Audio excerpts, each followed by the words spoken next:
Hindi naalala ni Warlie ang pagkamatay ni Senyo.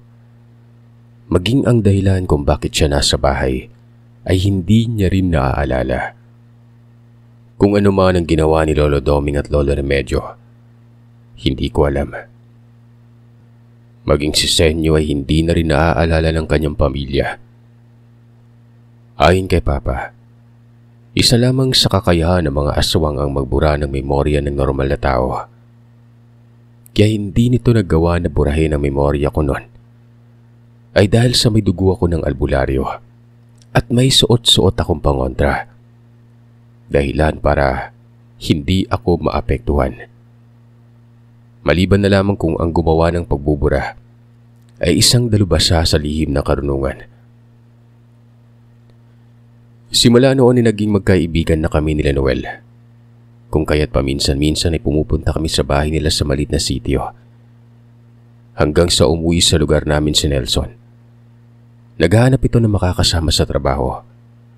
Lumalawak na umano ang manukan ng kanyang binabantayan kung kaya't kailangan niya na makakasama. Napag-usapan namin ni Warlie na sasama kami kay Nelson. Nagpaalam ako kina Papa at Mama, maging kay Lolo. Nung una ay ayaw pa sanang pumayag ni Papa at Mama pero gusto ko rin naman maranasan na magkaroon ng maayos na trabaho at maayos na sahod nun. Kung kaya't wala na silang nagawa kundi ang pumayag na lamang. Pero bago pa man kami nakaalis ay muling dinasalan ni Lolo Doming ang pulseras na binigay sa akin. Nag-usal din ito ng ilang orasyon at inihip yun sa aking bunbunan. Pagkatapos niyang gawin ang pag-ihip at muling pagsuot ko ng pulseras, ay nakaramdam ako ng kakaibang sensasyon sa katawan. Para bang dumaloy sa dugo ko ang pinaghalong init at lamig na sensasyon. Nagmano ako kina Mama, Papa at Lolo bago kami umalis. Panatag naman ang loob nila dahil kasama ko ang dalawa kong matinong kaibigan. Ipapatid sana kami ni Papa kay Noel pero dahil may sarili akong motorsiklo kaya hindi na nagawa pa ni Noel na ihatid kami nun.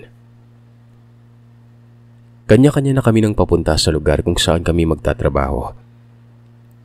Mula sa amin ay kulang-kulang 2 oras ang biyahe bago nakarating sa lugar kung saan kami pupwesto nun. Pagdating namin sa lugar ay kailangan pa namin pasukin ang isang sitio kung saan malayo sa kalsada at sa kabahayan dahil naroroon ang manukan. Napapaligiran ito ng bakod na gawa sa kable na maraming tinik. Napapalibutan din ng lambatang kulungan ng bawat manok nun. Malapad ang lugar.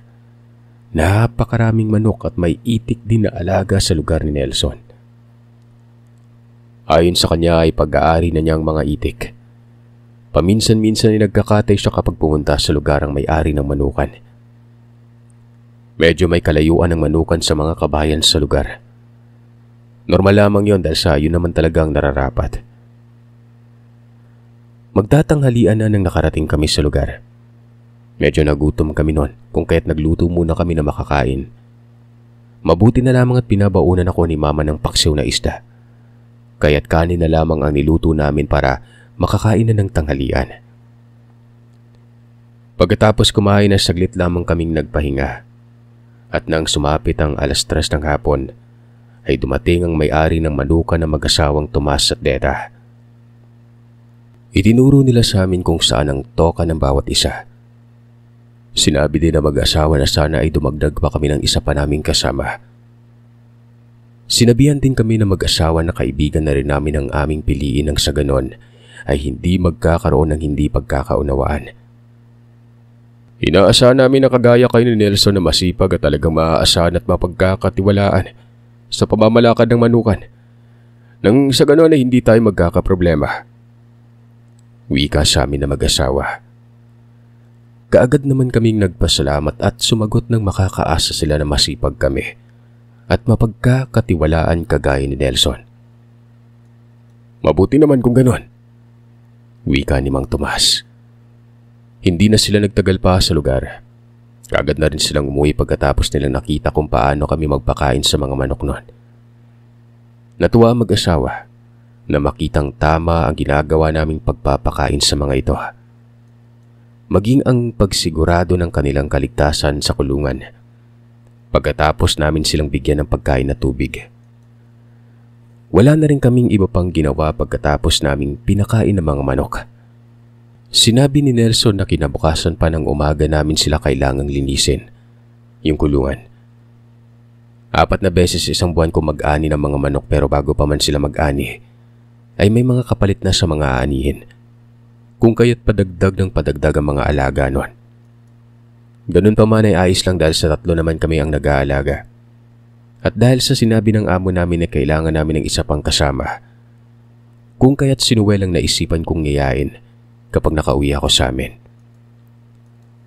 Bago gumabi ay naisipan naman ni Nelson na kumatay kami ng itik. Ikinatuwa naman namin ito. 3 lang kami sa lugar at malayo naman sa tindahan, kung kaya't ang itik na lulutuin namin talagang pang-ulam lang. Ayos lang naman para sa akin dahil sa hindi naman ako mahilig uminom. Kung iinom man ako ay pakonti-konti lamang. Mabilis kaming humuli ng itik at habang nagluluto ay napagkwentuhan namin ang tungkol sa lugar. Magandang lugar, maliwalas. Pero hindi ko maipagkakaila na may nararamdaman akong mabigat na aura sa lugar. Alam kong may nakatirang biyasa sa lihim na karunungan. Pero makakaliwa ito. Hindi ko na ito inintindi pa dahil sa bago pa lamang kami.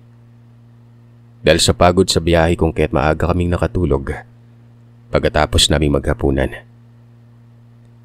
Kinabukasan, maaga pa lamang ay gising na kaming 3 at kasalukuyan nang naglilinis ng kulungan ng mga manok nang may nakita akong isang may edad na lalaki sa ibabang bahagi ng lugar. Nangunguha ito ng kahoy. Pero batid kong nakatingin ito sa kung anong ginagawa naming 3. Hinayaan ko na lamang ang matanda. Pero ramdam ko na ang bigat ng aura nito. Alam kong hindi siya ordinaryong tao. Pero hanggat wala itong ginagawang hindi maganda, ay wala din akong dahilan para kumprontahin ng matanda nun. Ilang sandali pang lumipas habang abala ako sa pag-aayos ng mga bakod na nakapalibot sa manukan. May lumapit na isang lalaki. Hinanap nito si Mang Tomas. Pasensya na kayo, Manong, hindi pa pumunta dito yung amo namin eh. Pero kahapon ng hapon pumunta sila mag-asawa. Hindi ko lang alam kung ngayong araw pupunta pa ba sila. Sagot ko naman sa nagtatanong na lalaking ito. Tumango naman ito at sinabihan ako na may gusto siyang iparating na mensahe sa amo ko. Sabihin mo sa amo mo na umayos siya. Hindi lahat ng tao nabibili ng pera. Tumango ako sa sinabi nito. Umalis din ito pagkatapos nun. Sumunod sa kanya ang matanda na kanina ay nangunguha ng mga kahoy. Doon ko napagtantong magkasamang nagmamasid ng dalawa sa paligid ng manukan. Lumapit ako kay Nelson para sabihin sa kanya ang nakita ko kanina at ang tungkol sa sinabi sa akin ng lalaking yon. Ayon naman kay Nelson na matagal na niyang sinabi sa amo niya ang mga sinabi sa akin ng lalaking ito. Palagi yan dito, tol.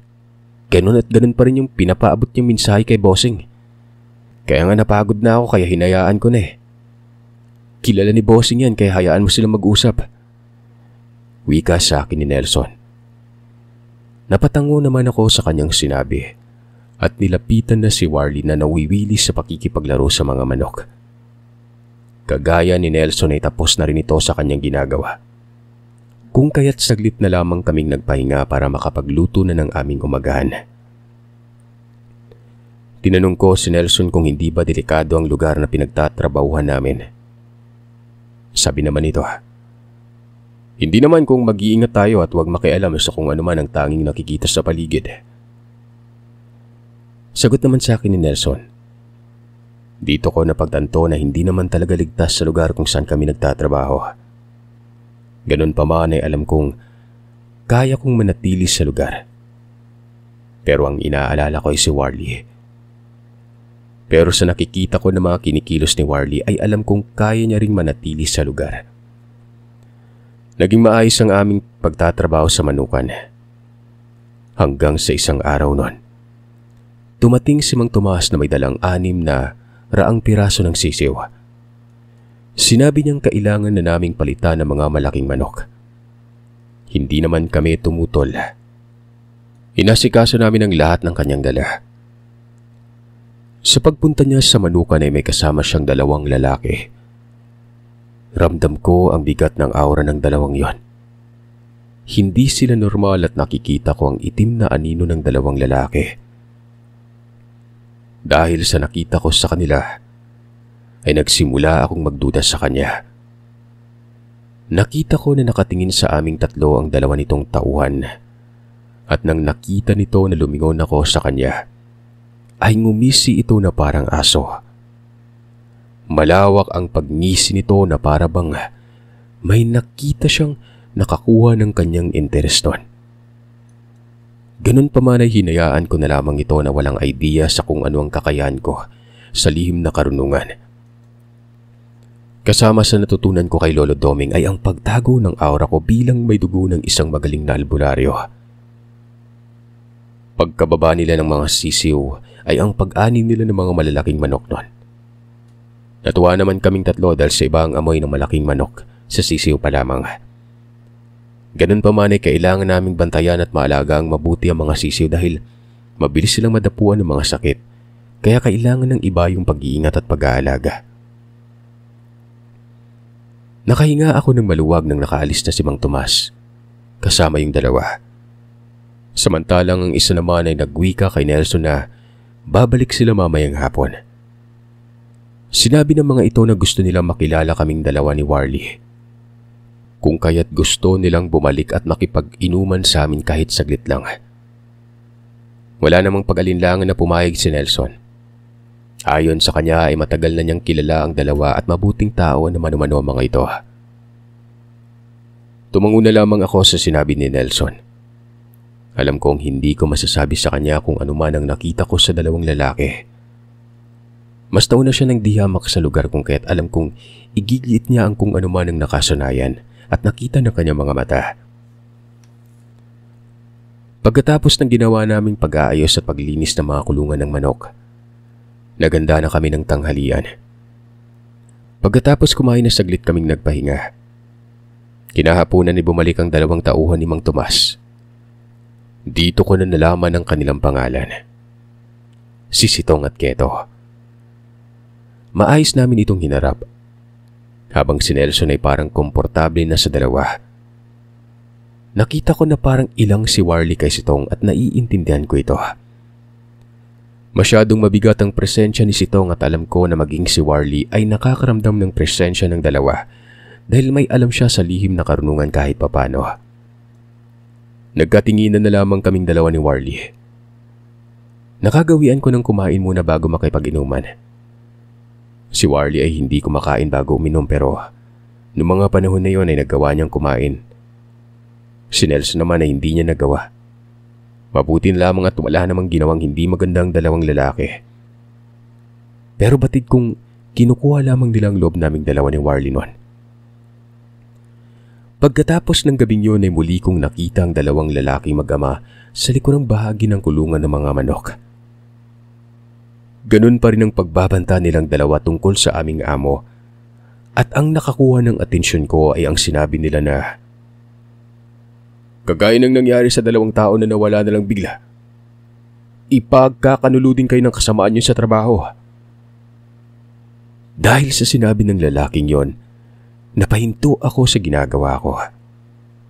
Lumingali nga ako sa paligid at nang nakita kong wala namang tao, ay doon ko pa lamang hinarap ang matanda at ang lalaki. Bakit Manong? Ano pong meron? Anong meron sa lugar na to? Tumingin ng diretso sa mga mata ko ang lalaking yon. Nakita kong baliktad ang refleksyon ko sa kanyang mga mata. Ngumiti ito bago nagsalita ng, hindi ka basta-basta binatilyo lang Dahil kung ordinaryong tao ka lang ay kanina ka pa nagsususukan ng tinitingnan kita. Sa halip na sumagot ay tanging pangiti na lamang ang naisagot ko sa lalaki. Sinabi naman ito na mas mainam na ako mismo ang nakakaalam o makakaalam sa mga nangyari sa lugar. Sinabi din ito na huwag basta-bastang naniniwala sa nagpapanggap na kaibigan. dahil madalas ay napapahamak ang isang tao dahil sa sobrang tiwala. Napatango na lamang ako at sinabi kong naiintindihan ko kung anong gusto niyang ipahiwatig. Bago umalis ay binalaan din ako ng lalaki tungkol sa iligal na gawain ng aming amo sa loob mismo ng manukan. Hindi ko naman yun naintindihan dahil bago pa lamang naman kami sa lugar. Pero simula nang nakausap ko ang dalawa, ay naging mapagmatsyag pa ako sa aming paligid. Wala namang nangyaring kakaiba hanggang sa sumapit ang 2nd linggo. Dumating ang amo namin na si Mang Tomas. Muli ay kasama nito ang 2 niyang tauhan na sina Keto at Sitong. Sa pagkakataong ito ay wala silang dalang mga sisiw kung kaya't alam namin na hindi sila mag-aani ng mga manok. May ibinaba sila sa pick-up na kulungan. Sa unang tingin ay inakala kong kulungan yun ng hayop at may lamang baboy sa loob, pero nang pinagana ko ang 3 kong mata, doon ko nakita na hindi baboy ang nasa loob ng kulungan, kundi isang lalaking duguan at walang malay. Hindi pamilyar sa akin ang lalaki yun kaya sigurado kong hindi ko pa ito nakita kahit minsan. Nagpatulong si Mang Tomas na ibaba ang kulungan sa kanyang pickup. Pagkatapos ay sinabi niyang dalhin ito sa bodega niya sa likurang bahagi ng manukan. Sinikap kong isang tabi lamang ang aking nakita. Tinulungan ko sina Nelson at Warlie na dalhin ang kulungan na may nakakulong na lalaki sa likuran. Ramdam kong kahit hindi sabihin sa akin ni Warlie, ay may kakaibang kutob din ito sa mga nangyayari sa lugar. Habang si Nelson ay tahimik lamang na ginagawa ang mga iniuutos sa kanya ni Mang Tomas noon. Batid kong ayaw din ni Nelson ang mga nangyayari. Animoy may alam na ito sa kung ano man ang mga iligal na ginagawa ng aming amo, pero dahil sa ganda ng pasweldo niya ay hindi na lamang ito nagrereklamo pa. Tahimik naming pinagtulungan na dalhin sa likod ang kulungan. Pagkatapos ay sinabihan kami ng amo namin na iiwanan na muna nila ang baboy doon. Sinabihan kami ni Mang Tomas na wag na kaming mag-abala pa na pakainin ng baboy dahil kakatayin na rin nila yun kinabukasan. Sinabihan niya rin kami na panatilihin naming nakabukas ang pintuan. Babalik-balik daw siya mamaya. Aabutin daw siya ng madaling araw. Tumango naman kami bilang pagsang-ayon sa kanya mga ibinilin. Pagkatapos magbili ni Mang Tomas na mga kailangan naming gawin ay kaagad na rin siyang umalis kasama ang 2 niyang tauhan noon. Kami naman ni Warlie ay hindi alam kung ano ang aming gagawin. Habang si Nelson naman ay niyaya na kaming magpakain na ng mga manok. Hindi ako mapakali sa nakita ko na dinala ng aming amo, kung kaya't naghahanap ako ng paraan kung paano ko maililigtas ang lalaki na dinala niya sa manukan. Hanggang sa sumapit ng hapon, narinig kong nagsisisigaw ang lalaki sa loob ng kulungan sa bodega. Narinig din naman yun ni Nelson at Warlie, pero kung sa pandinig ko ay pagsigaw ng lalaki, sina Nelson at Warlie naman ay huni ng baboy ang kanilang naririnig. Sinabi ni Warlie na puntahan namin ang baboy para alamin kung ano ang nangyari. Pero pinigilan namin yun ni Nelson at sinabihan na baka gutom lamang ang hayop. Hayaan na lang natin mga tol. Total, kakatayin din naman yan bukas. Muli pang wika ni Nelson. Dahil nakiryoso na ako sa kung ano ang katauhan ng aming amo, tinanong ko si Nelson kung palagi bang ginagawa ng amo namin ang magtatay ng baboy sa manukan. Bihira tol kapag may okasyon lang sa kanila tsaka siya nagkakatay ng baboy.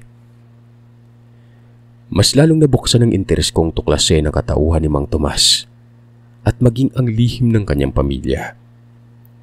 Alam kong hindi basta-basta ang desisyon na gagawin ko, pero sigurado ako na kapag kumakain ng tao ang aswang, ang ibig sabihin lamang ay hindi ito mabuting nilalang. Alam kong hindi tama pero hindi ko na ginawa pa na iligtas ang lalaking yon. Hinayaan ko na lamang ito na sumigaw sa kulungan ng mga hayop.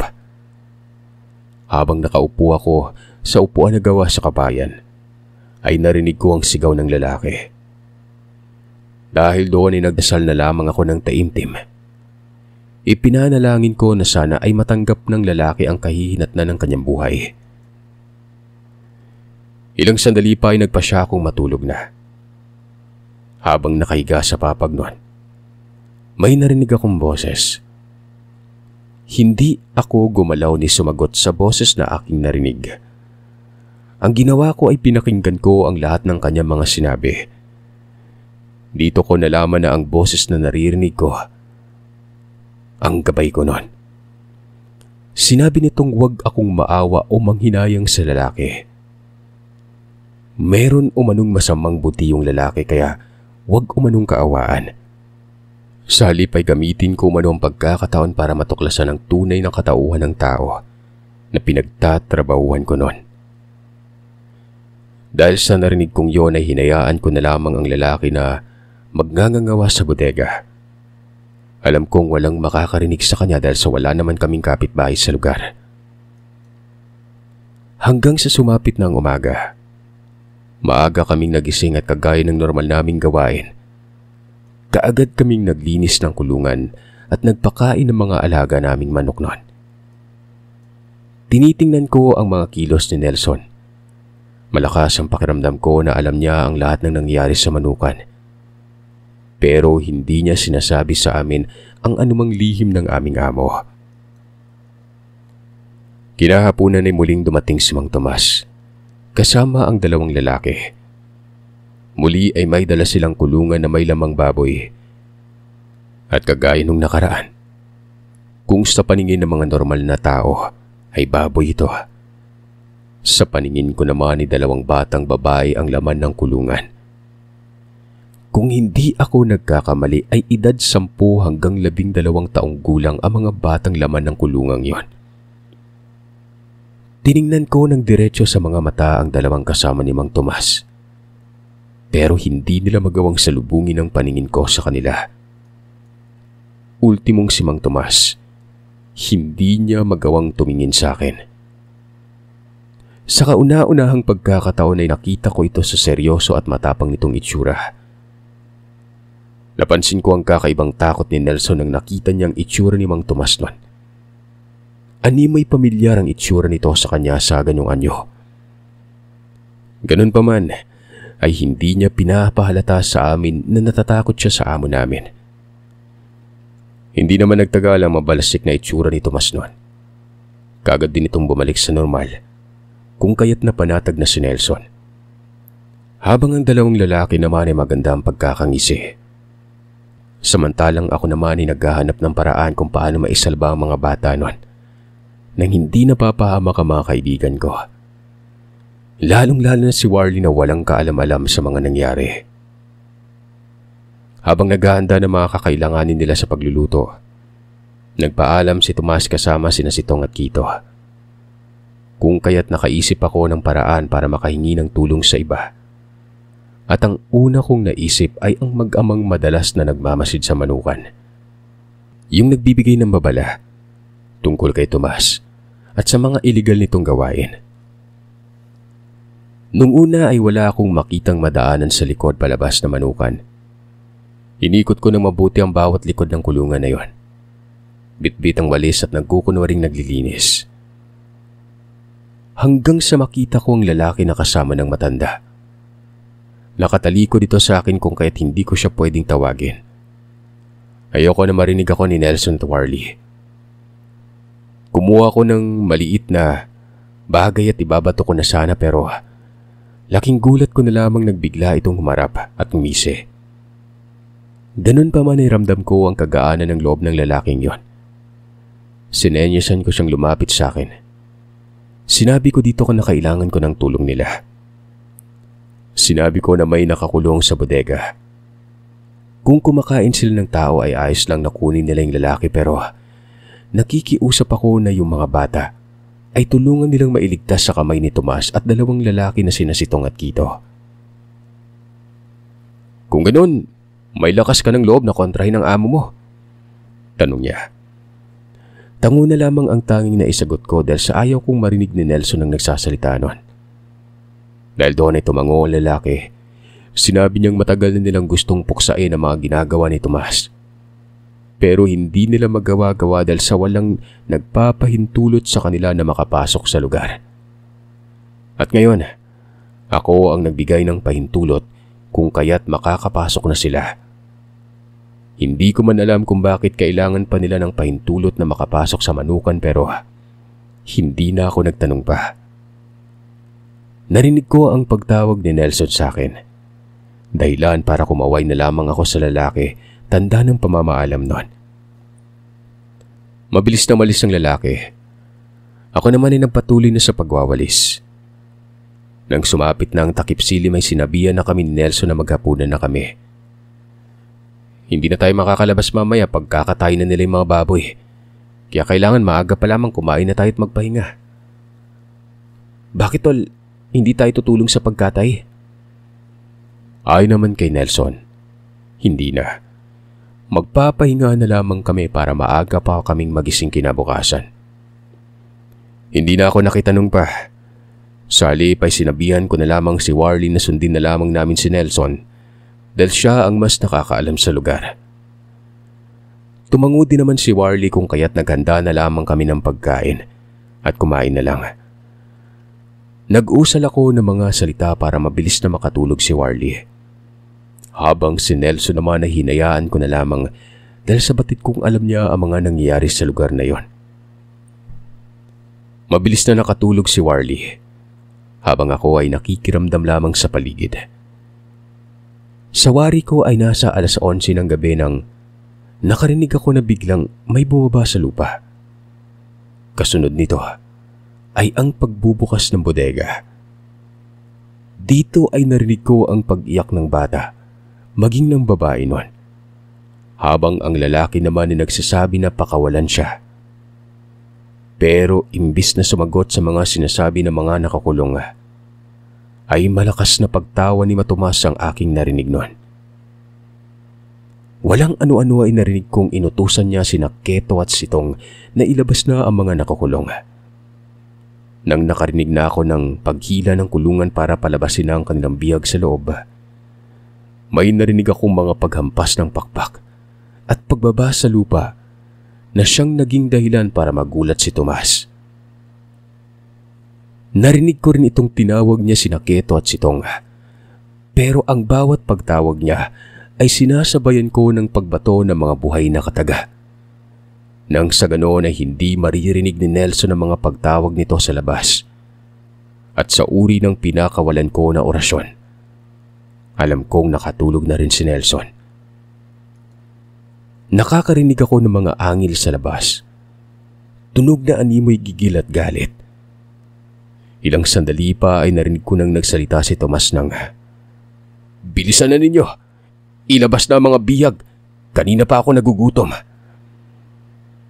Gustong gusto ko nang labasin at iligtas sa mag-ina pero nag-aalangan ako na baka hindi ko kakayanin ng tatlo.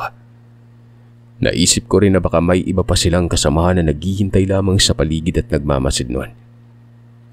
Wala pa kasi akong lakas ng loob na makipagharap sa mga nilalang ng dilim nang nag-iisa.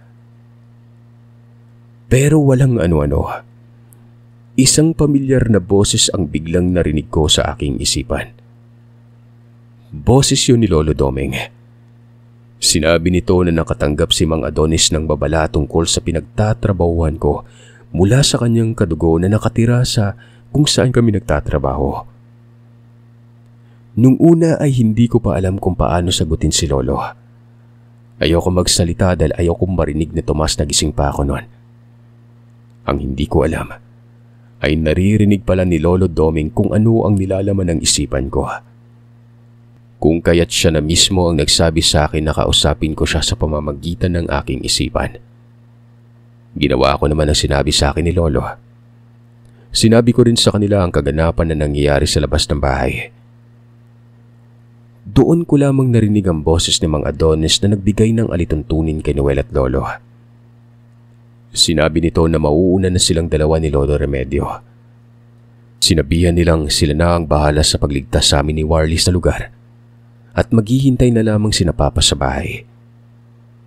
Yun na ang huli kong narinig sa mga sinabi ni Mang Adonis at hindi ko na muli pang narinig na nagsalita si Lolo.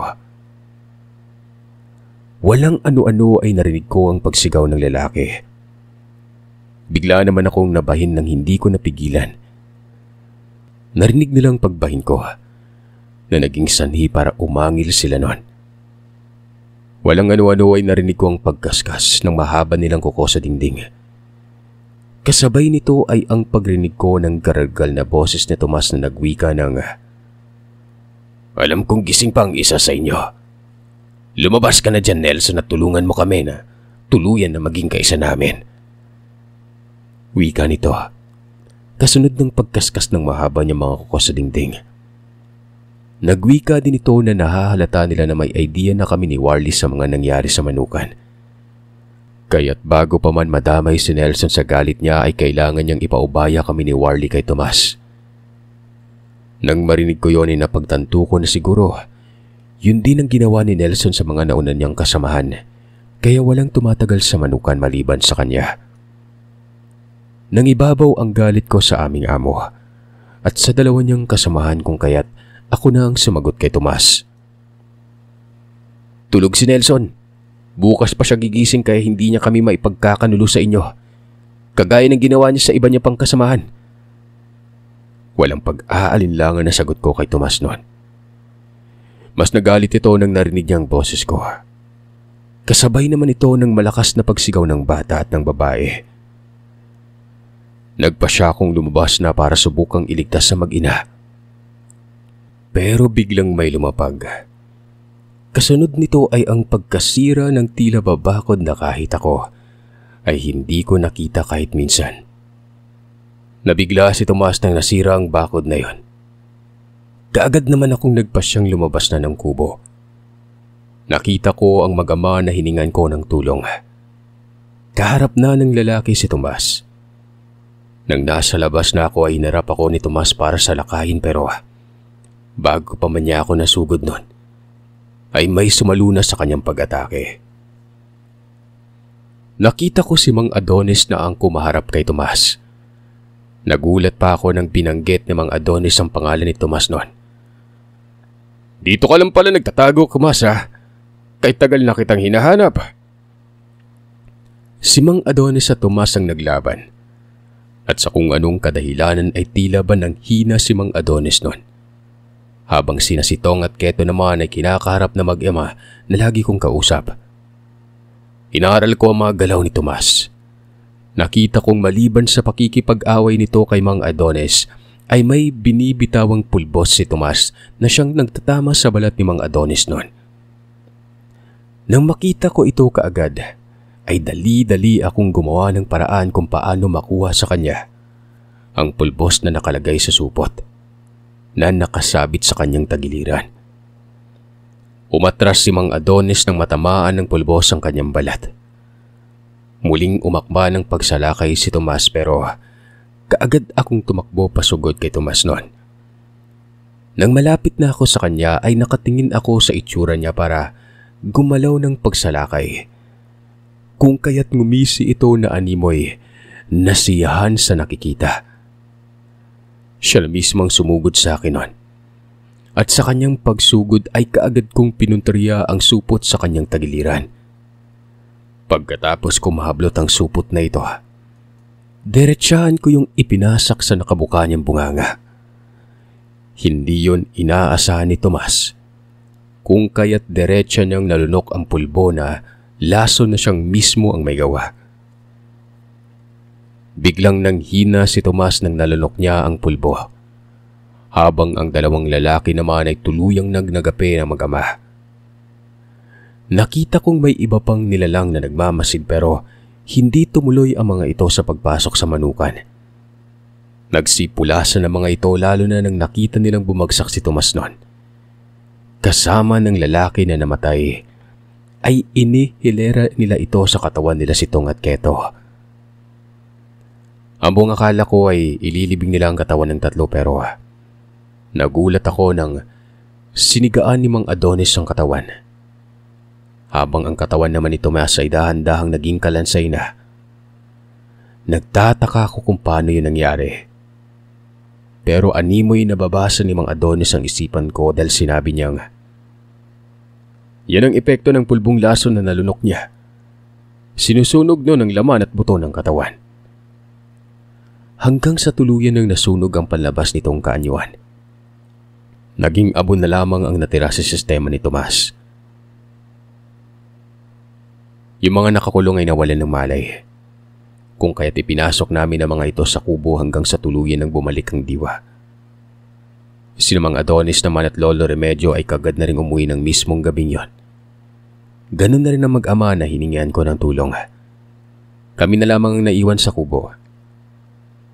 Kinabukasan, nang magising sina Warlie at Nelson, ay nakita nila itong mga nakakulong na natutulog sa sala. Sinabihan ko silang dalawa na hayaan nila ang mga ito dahil nagpapahinga pa. Nagtataka na nagtatanong si Warlie kung ano ang nangyari. Kung kaya't nagdahilan na lamang ako sa dalawa. Na itong dalawang ito ay kumatok lamang sa kubo dahil naliligaw at nangangailangan ng tulong.